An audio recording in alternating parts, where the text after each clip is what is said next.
House of multiple occupations.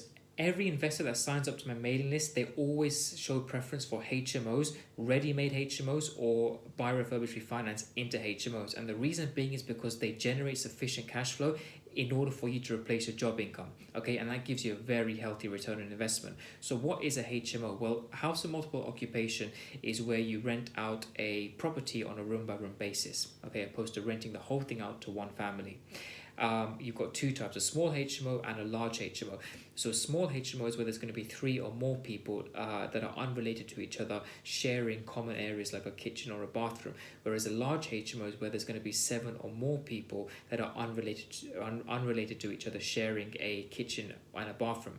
Okay, a lot of people when investing in HMOs can sometimes get mixed up between licensing and planning, two very separate things. So licensing is there for compliance to make sure that the property is safe, and licensing is needed when there is 5 or more people in a property, generally over 2 or more floors.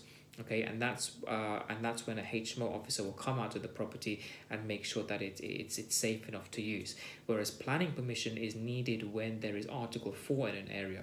So what is Article 4? Article 4 is it's generally a city-wide direction imposed by councils, but it can sometimes be a restriction within certain areas of a city, for example, on a street-by-street basis. And they're looking to primarily restrict the growth of new HMOs, and the emphasis needs to be on the word new.